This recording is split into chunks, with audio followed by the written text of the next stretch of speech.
स्वागत है दोस्तों। आज की कहानी एक ऐसी लड़की की है जो शादी के बाद अपना हनीमून मनाने साउथ अफ्रीका गई थी। वो गई तो थी ज़िंदगी के कुछ यादगार पल बिताने, पर वहाँ उसको मिली एक भयानक मौत। ये कहानी एनी दीवानी की है।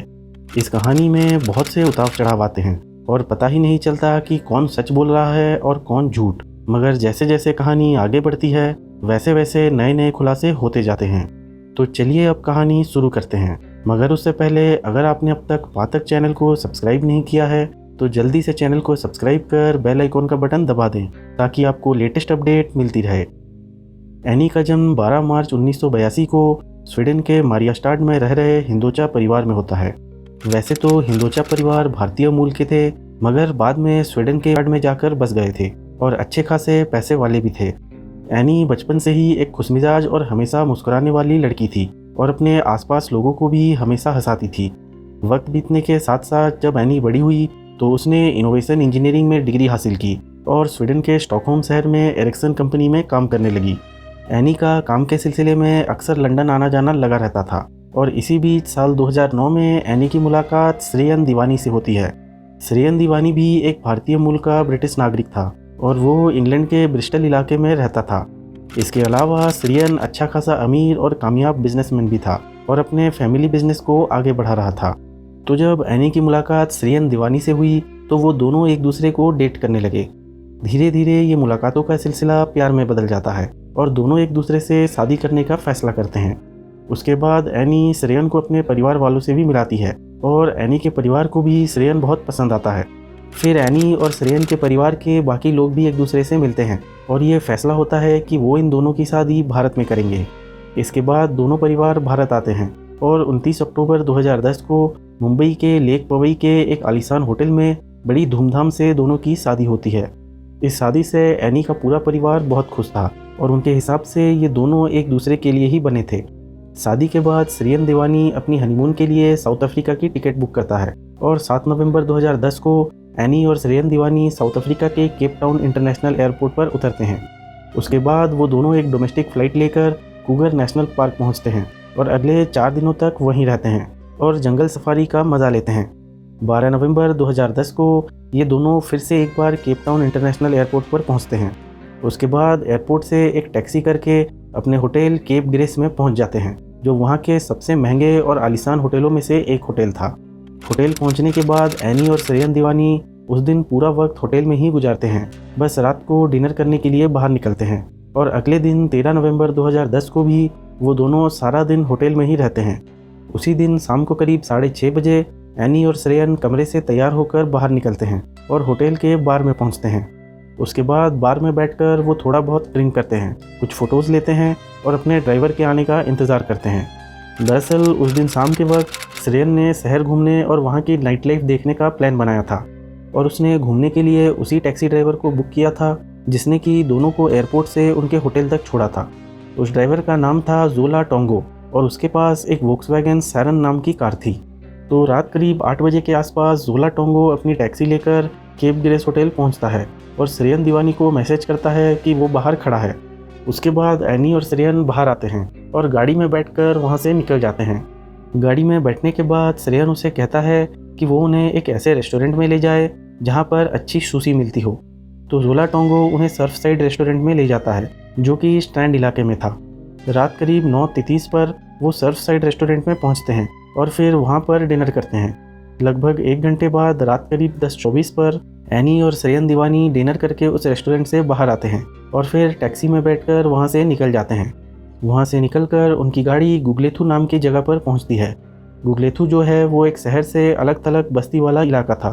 तो वहाँ पहुँचने पर जब उनकी गाड़ी एक मोड़ पर पहुँची और गाड़ी को मोड़ने के लिए ड्राइवर ने गाड़ी की स्पीड को थोड़ा स्लो किया, तभी अचानक कोई बाहर से बड़ी ज़ोर से अपना हाथ गाड़ी की सामने वाले शीशे पर मारता है, जिसकी आवाज़ से अंदर बैठा ड्राइवर और पीछे बैठे एनी और श्रेयन भी चौंक जाते हैं। उसके बाद जब वो बाहर देखते हैं तो उन्हें वहाँ हाथ में बंदूक लिए 2 आदमी खड़े नज़र आते हैं। इससे पहले कि इन्हें कुछ समझ में आता, एक आदमी कार की ड्राइवर की सीट पर बैठ गया और दूसरा आदमी कार के पीछे का दरवाज़ा खोलकर एनी और श्रेयन के बगल में बैठ गया।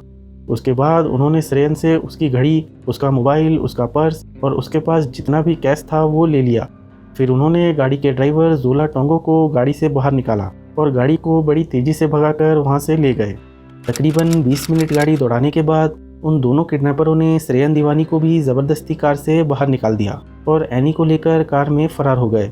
उस वक्त रात के करीब 12 बज चुके थे और श्रेयन मदद के लिए लोगों के दरवाजे पीट रहा था।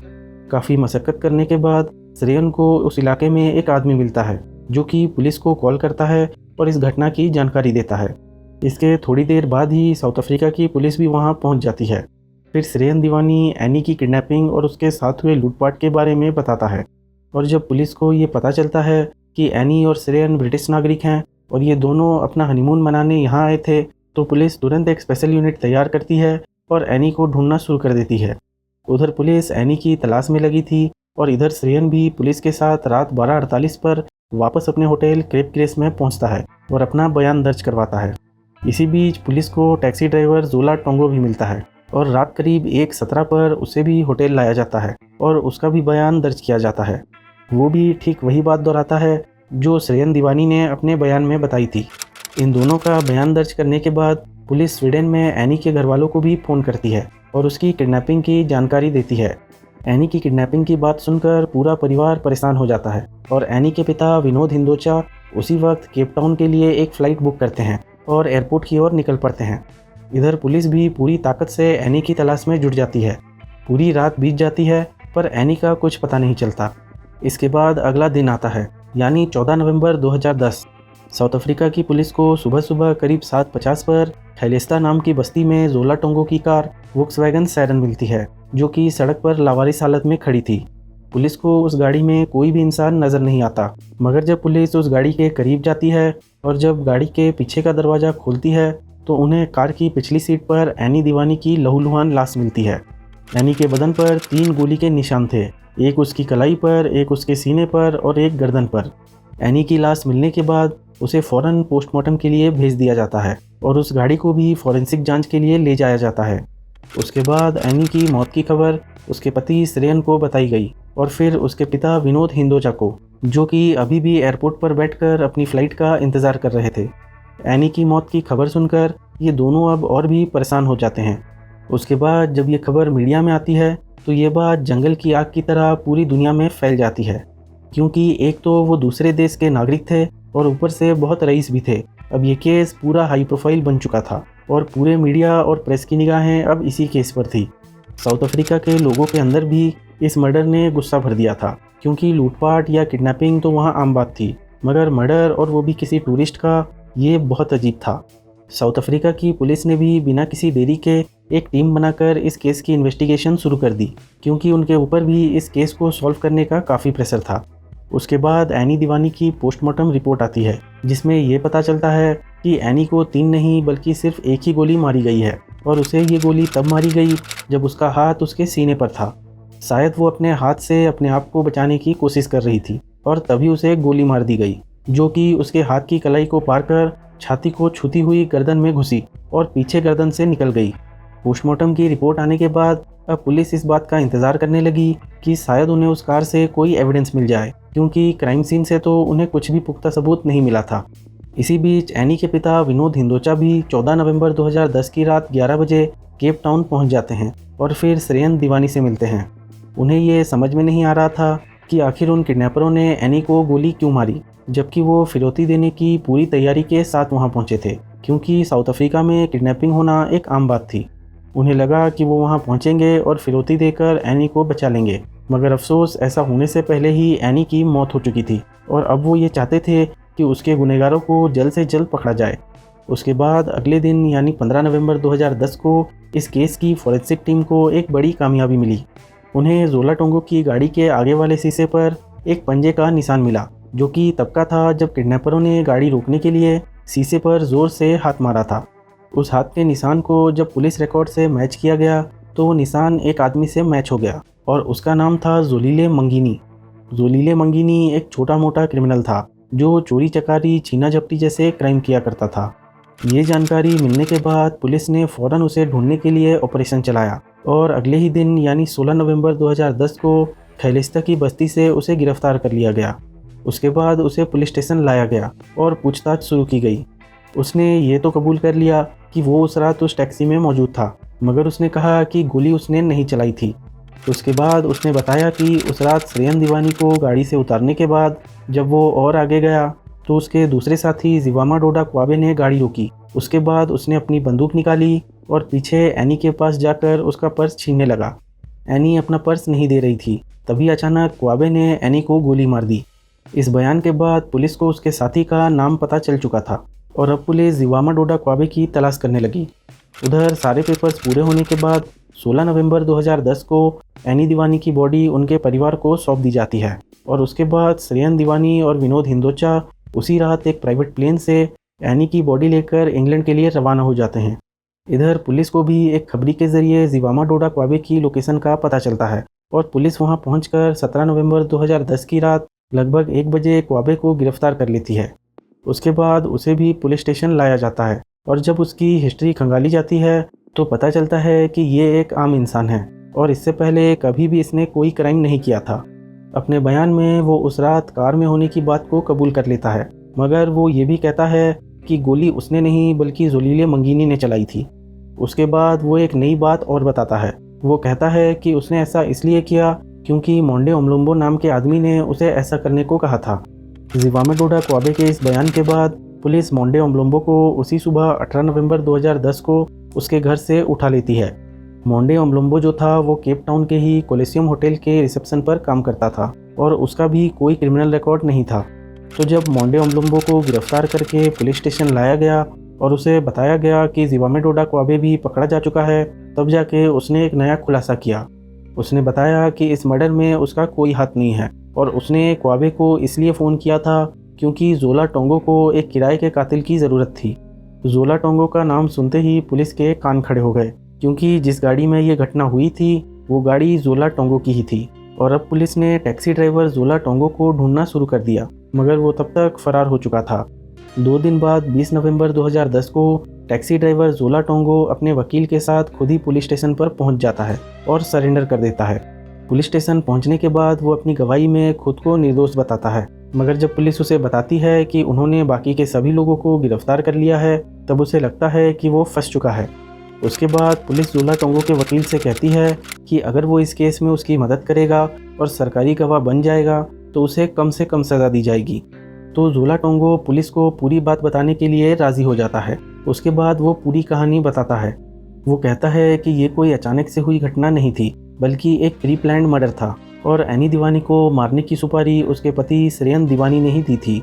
ये बात सुनते ही पुलिस के होश उड़ जाते हैं, मगर सिर्फ जोला टोंगो की ये गवाही काफ़ी नहीं थी और सिर्फ गवाह के दम पर श्रेयन दीवानी जैसे बड़े आदमी पर हाथ डालना बेवकूफ़ी थी और ये भी हो सकता था कि टोंगो झूठ बोल रहा हो। उसके बाद पुलिस ने टोंगो से पूरी कहानी सुनी और उसके बयान के हिसाब से सीसीटीवी फुटेज को भी चेक किया। पूरी कहानी जो थी वो ये थी कि 12 नवंबर 2010 की शाम को जब जोला टोंगो एयरपोर्ट पर पैसेंजर की तलाश में था तब उसे श्रेयन दीवानी मिलता है जो कि अपनी बीवी एनी दीवानी के साथ था। उसके बाद श्रेयन उसे केप ग्रेस होटल तक छोड़ने को कहता है तो वो तैयार हो जाता है और एनी और श्रेयन दीवानी को लेकर एयरपोर्ट से निकलता है और करीब 5:13 पर केप ग्रेस होटल पहुंच जाता है। होटल पहुंचने के बाद श्रेयन टोंगो को टैक्सी का किराया देता है और कहता है कि अभी वो वहीं रुके क्योंकि उसके पास उसके लिए एक और काम है।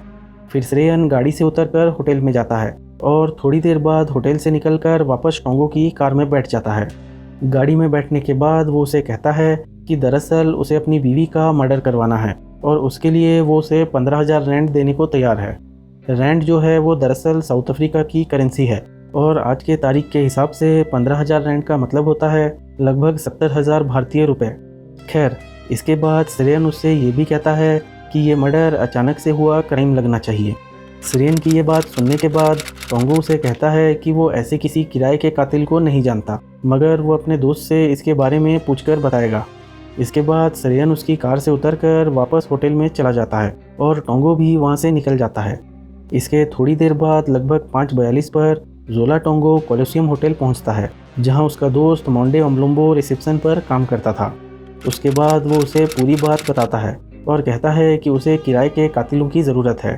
टोंगो की बात सुनने के बाद मोंडे ओम्लोम्बो उसके साथ बैक ऑफिस में जाता है और वहाँ से जिवामा डोडा क्वाबे को फ़ोन करता है जो कि वहीं बस्ती में रहता था और उसको पूरी बात समझाता है। उसकी बात सुनने के बाद क्वाबे तैयार हो जाता है और फिर क्वाबे जोलीले मंगीनी को फ़ोन कर उसे भी अपने प्लान में शामिल कर लेता है। अगले दिन यानी 13 नवंबर 2010 की सुबह सरेन दीवानी फिर से टैक्सी ड्राइवर जोला टोंगो को फ़ोन करता है और कहता है कि उसके पास सिर्फ डॉलर्स हैं, क्या वो इस मर्डर का पेमेंट डॉलर से कर सकता है। तो टोंगो कहता है कि वो पेमेंट सिर्फ साउथ अफ्रीकन करेंसी यानी रैंड में ही लेगा। ये सुनकर सरेन कहता है कि वो होटल आ जाए क्योंकि उसे डॉलर एक्सचेंज करवाने हैं। उसके बाद टोंगो केप ग्रेस होटल पहुंचता है और लगभग सुबह 11:58 पर सरेन दीवानी को लेकर गोल्डन टच ज्वेलर्स के पास पहुंचता है, जहां से सरेन दीवानी $1500 को 10,200 रैंड में एक्सचेंज करवाता है और फिर वापस जोला टोंगो की गाड़ी में बैठकर होटल आ जाता है। होटल से जाने और वापस आने के दौरान सरेन दीवानी और जोला टोंगो आपस में पूरा प्लान डिस्कस करते हैं और फिर उसी रात प्लान के हिसाब से एनी दीवानी का मर्डर होता है। जोला टोंगो ने अपनी गवाही में ये भी बताया कि उस रात जब एनी और सरेन दीवानी कार में बैठे थे तब उसने बाकायदा सरेन के मोबाइल पर टेक्स्ट मैसेज भी भेजा था और कहा था कि हमारी फ़ीस मत भूलना। और इसके जवाब में सरेन ने ये कहा कि 10,000 रैंड उसने गाड़ी के अगले वाले पैसेंजर सीट के पीछे लगे पाउच में एक लिफाफे के अंदर रख दिया है। अपने बयान में जोला टोंगो ने एक और बात बताई कि काम हो जाने के बाद सरेन उसे भी 5,000 रैंड देने वाला था, जिसे लेने के लिए वो 16 नवंबर 2010 की दोपहर लगभग 1:37 पर केप ग्रेस होटल पहुंचा था। और सीसीटीवी फुटेज में भी दिखा कि एक लिफाफा जो सरेन के हाथ में था वो थोड़ी देर बाद जोला टोंगो के हाथ में नजर आया। जोला टोंगो का पूरा बयान सुनने के बाद पुलिस सभी की फ़ोन हिस्ट्री और लोकेशन निकलवाती है और ये भी टोंगो के बयान से मैच हो जाता है। एक एक कर सारी कड़ियाँ जुड़ती जा रही थी और ये केस पानी की तरह साफ होता जा रहा था। और अब पिछले कुछ दिनों से जो पुलिस के मन में सवाल चल रहे थे उनके जवाब क्लियर होने लगते हैं। जैसे आखिर क्यों इतना अमीर जोड़ा जो आराम से किसी भी आलीशान रेस्टोरेंट में डिनर कर सकता था, वो अपने होटल से 40 किलोमीटर दूर एक सस्ते से होटल में गया। क्यों वो लोग इतनी रात गए एक ऐसी बस्ती में गए जहाँ पर रात में तो क्या दिन में भी बिना किसी लोकल गाइड के जाना मना था क्योंकि वहाँ क्राइम का रेट बहुत ज़्यादा था। और आखिर क्यों सरेन दीवानी एनी की बॉडी जल्द से जल्द इंग्लैंड लेकर जाना चाहता था। मगर अब भी एक चीज़ मिसिंग थी और वो था मोटिव यानी मकसद, क्योंकि कोई भी किसी को ऐसे ही नहीं मारता बल्कि उसके पीछे हमेशा कोई ना कोई मकसद ज़रूर होता है। और सरेन दीवानी ने अपनी पत्नी का मर्डर क्यों करवाया, उसका मकसद अगर पुलिस को पता चल जाता तो ये केस और भी साफ़ हो जाता। पर इसके लिए पुलिस को ज़्यादा मशक्क़त नहीं करनी पड़ी क्योंकि होता यह है कि उन्हें लियोपोल्ड लाइजर नाम का एक मेल प्रोस्टिट्यूट मिलता है जिसका कि प्रोफेशनल नाम दी जर्मन मास्टर था। और वो एक नया खुलासा करता है। वो बताता है कि सरेन दीवानी उसके साथ गे रिलेशनशिप में था और पैसे देकर उसके साथ संबंध बनाता था। इसके अलावा उसने ये भी बताया कि सरेन ने उससे कहा था कि उसके ऊपर उसके घर वालों की तरफ से शादी का बहुत प्रेशर है मगर वो शादी नहीं करना चाहता। लियोपोल्ड लाइजर के इस बयान के बाद जब पुलिस ने और छानबीन की तो उन्हें पता चला कि सरेन दीवानी ने ऑनलाइन डेटिंग वेबसाइट gaydar.net में एक गे प्रोफाइल बना रखी है और वो उस वेबसाइट पर अपने हनीमून के दौरान भी एक्टिव था। यहाँ तक कि एनी की मौत के बाद 15 और 16 नवंबर 2010 को भी वो उस वेबसाइट पर गया था और दोनों दिन लगभग एक घंटा बिताया था। ये सभी बातें पता चलने के बाद पूरा केस आईने की तरह साफ हो चुका था। मगर अब दिक्कत ये थी कि सरेन दीवानी इंग्लैंड जा चुका था और मामला इंटरनेशनल बन चुका था। इसलिए साउथ अफ्रीका की पुलिस कोर्ट जाती है और सारे गवाह और सबूत पेश करती है, जिसके बाद साउथ अफ्रीका की कोर्ट सरेन दीवानी के खिलाफ अपनी बीवी की मौत की साजिश रचने के इल्ज़ाम में वारंट जारी कर देती है और सरेन दीवानी के प्रत्यार्पण यानी साउथ अफ्रीका लाने के लिए इंग्लैंड की कोर्ट में अर्जी दाखिल कर देती है। वारंट जारी होने के बाद 7 दिसंबर 2010 की सुबह लगभग 10:30 बजे सरेन दीवानी को इंग्लैंड में उसके घर से गिरफ्तार कर लिया गया और इसके बाद उसके प्रत्यार्पण की प्रक्रिया शुरू कर दी गई। इधर साउथ अफ्रीका की कोर्ट ने भी टैक्सी ड्राइवर जोला टोंगो को दिसंबर 2010 में ही 18 साल की सज़ा सुनाई। जिवामे डोडा क्वाबे को इसके 2 साल बाद अगस्त 2012 में 25 साल की सज़ा सुनाई गई और जोलीले मंगीनी को नवंबर 2012 में एनी दीवानी पर गोली चलाने के इल्ज़ाम में उम्र कैद की सज़ा सुनाई गई। हालांकि उसने कभी ये कबूल नहीं किया कि गोली उसने चलाई थी। इसके अलावा मोंडे ओम्बलोंगो को कोई सज़ा नहीं दी गई और उसे बाइज्जत रिहा कर दिया गया क्योंकि उसने सिर्फ 2 पार्टियों को आपस में मिलवाया था। उधर इंग्लैंड की कोर्ट में अगले कई सालों तक सरेन दीवानी को वापस साउथ अफ्रीका लाने का केस चलता रहा। सरेन के वकील ने कहा कि उसकी दिमागी हालत सही नहीं है, इसलिए उसका साउथ अफ्रीका जाना ठीक नहीं होगा। पर जब साउथ अफ्रीका की पुलिस ने कोर्ट में सिरेन के खिलाफ सभी सीसीटीवी फुटेज, जोला टोंगो की गवाही, कॉल रिकॉर्ड्स और उसके समलैंगिक रिश्ते को सामने रखा, तो उसे देखते हुए आखिरकार 4 साल की सुनवाई के बाद मार्च 2014 में इंग्लैंड की कोर्ट ने साउथ अफ्रीका की प्रत्यर्पण की अर्जी स्वीकार कर ली और अब सरेन दीवानी का साउथ अफ्रीका जाना पक्का हो गया। उसके बाद 7 अप्रैल 2014 को उसे इंग्लैंड से साउथ अफ्रीका लाया गया, जहां पहुंचते ही उसे अपनी बीवी के खिलाफ मौत की साजिश रचने के इल्ज़ाम में अरेस्ट कर लिया गया। उसके बाद 6 अक्टूबर 2014 को उसे साउथ अफ्रीका के कोर्ट में पेश किया गया। एनी का पूरा परिवार कोर्ट में मौजूद था। कोर्ट के बाहर मीडिया का जमावड़ा लगा हुआ था और पूरी दुनिया इस केस पर नज़र गड़ाए बैठी थी। हर कोई सरेन दीवानी के मुंह से ये सुनना चाहता था कि आखिर उस रात हुआ क्या था। मगर पहले ही दिन सरेन के वकील ने सरेन की पहले से ही लिखी हुई एक स्टेटमेंट पढ़ी और स्टेटमेंट में सरेन ने ये कहा कि वो गे नहीं बल्कि बाइसेक्सुअल है, यानी कि उसे औरत और मर्द दोनों के साथ संबंध बनाना पसंद है। सरेन का ये स्टेटमेंट आने के बाद सरकारी वकील का केस काफ़ी हद तक कमज़ोर पड़ गया, क्योंकि उनके हिसाब से सरेन ने अपनी गे लाइफ को छुपाने के लिए ही एनी का मर्डर करवाया था। इसके बाद सरकारी वकील ने लियोपोल्ड लाइजर को कोर्ट में गवाही के लिए पेश किया, जिसके साथ सरेन दीवानी का गे यानी समलैंगिक संबंध था। मगर कोर्ट के जज ने सरेन के वकील की दलीलें सुनने के बाद उसकी गवाही को ये कहकर खारिज कर दिया कि जब सरेन ने खुद ये मान लिया है कि उसे औरत और मर्द दोनों के साथ संबंध बनाना पसंद है, इसलिए अब लियोपोल्ड लाइजर की गवाही का कोई मतलब नहीं रह जाता। इसके बाद सरकारी वकील की तरफ से ये सवाल आया कि उस दिन सरेन ने जो 10,000 रैंड एक्सचेंज करवाए थे वो आखिर क्यों करवाए थे और उस रात वो आखिर इतने पैसे लेकर क्यों घूम रहा था। तो इसका जवाब भी सरेन के वकील ने पहले से ही लिखे हुए एक नोट के ज़रिए दिया। सरेन के वकील ने कहा कि टैक्सी ड्राइवर जोला टोंगो उनके लिए एक हेलीकॉप्टर राइड का इंतज़ाम करवा रहा था और ये पैसे इसी राइड के लिए एक्सचेंज करवाए गए थे। सरेन के वकील ने यह भी कहा कि यह हेलीकॉप्टर राइड एनी के लिए एक सरप्राइज़ था। उसके बाद सरकारी वकील ने अपने सबसे मुख्य गवाह ड्राइवर जोला टोंगो को कोर्ट में पेश किया, क्योंकि उसकी गवाही इस केस का एक मुख्य पहलू था और वो एक लौता ऐसा गवाह था जिसने कि सरेन से डायरेक्ट बातचीत की थी। मगर जब जोला टोंगो कोर्ट में पेश हुआ और सरेन के वकील ने उससे सवाल पूछने शुरू किए तो उसकी बात उसके बयान से मैच नहीं हुई। सरकारी वकील भी ऐसा कोई लिंक नहीं जोड़ पाए जिससे ये साबित हो जाए कि सरेन का इस मर्डर में कोई हाथ था। यहाँ दिक्कत ये भी थी कि पुलिस और सरकारी वकील के पास कोई ऐसा फिजिकल एविडेंस नहीं था, वो सिर्फ गवाहों के दम पर पूरा केस लड़ रही थी। और इसी चीज़ का फ़ायदा उठाते हुए डिफेंस के वकील ने कहा कि जोला टोंगो की गवाही को खारिज कर देना चाहिए। इसके बाद जब अगली सुनवाई शुरू हुई तो इस केस की जज ट्रेवर्सो ने 8 दिसंबर 2014 को ये कहते हुए जोला टोंगो की गवाही को खारिज कर दिया कि उसका बयान यकीन करने के लायक नहीं है और उसके बयान में बहुत सारे झूठ और गलतियां हैं। जोला टोंगो की गवाही खारिज होने के बाद ये केस भी खारिज हो गया, क्योंकि सरेन दीवानी के खिलाफ कोई जुर्म साबित हुआ ही नहीं और साउथ अफ्रीका में अगर किसी मुलजिम के खिलाफ कोई जुर्म साबित नहीं होता तो उसे कटघरे में खड़े होकर किसी भी सवाल का कोई जवाब देने की ज़रूरत नहीं होती। इसलिए सरेन दीवानी भी कोर्ट में बिना किसी सवाल का जवाब दिए बाइज्जत बरी हो गया। इस केस के खारिज होने के बाद सरेन दीवानी तो हमेशा के लिए इंग्लैंड लौट गया, पर अब भी कई सवाल ऐसे हैं जिनका जवाब सही मायने में किसी को नहीं पता। जैसे कि अगर उसने 10,000 रैंड हेलीकॉप्टर राइड के लिए निकलवाए थे तो ये बात उसने अपने बयान में पहले क्यों नहीं बताई, और उसने हेलीकॉप्टर राइड का इंतज़ाम जोला टोंगो से ही क्यों करवाया, जबकि जिस होटल केप ग्रेस में वो रुका था वो उसके लिए चंद मिनटों में ही हेलीकॉप्टर राइड का इंतज़ाम करवा सकते थे। और अगर सरेन बाइसेक्सुअल था और उसे मर्दों के साथ संबंध बनाना भी पसंद था तो उसने एनी से शादी क्यों की और ये बात उसने शादी से पहले क्यों नहीं बताई। एनी के परिवार वालों को इस बात का दुख अब भी है कि सरेन कोर्ट में बिना कोई सफाई दिए बगैर ही वहाँ से चला गया, जबकि वो इन सवालों के जवाब सरेन के मुंह से सुनना चाहते थे। साल 2015 में इस केस के जज ट्रेवर्सो के ऊपर ये भी इल्ज़ाम लगाए गए कि उन्होंने ये फैसला घूस लेकर दिया था, मगर बाद में उनके ऊपर लगे सभी इल्ज़ामों को साउथ अफ्रीका की नेशनल प्रोसिक्यूटिंग अथॉरिटी ने खारिज कर दिया।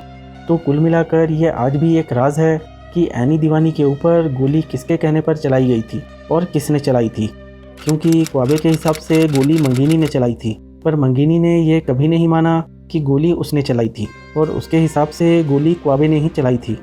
पर यह गोली छीना झपटी में चली या फिर ये गोली जानबूझकर चलाई गई, इसका जवाब आज भी किसी के पास नहीं है। तो ये थी एनी दीवानी के हत्याकांड की पूरी कहानी। वीडियो अच्छा लगा हो तो लाइक और शेयर ज़रूर करें, और ऐसे ही और क्राइम से जुड़ी वीडियोस देखने के लिए चैनल को सब्सक्राइब कर बेल आइकॉन का बटन दबाएं। देखने के लिए शुक्रिया। अब मिलते हैं अगली वीडियो में।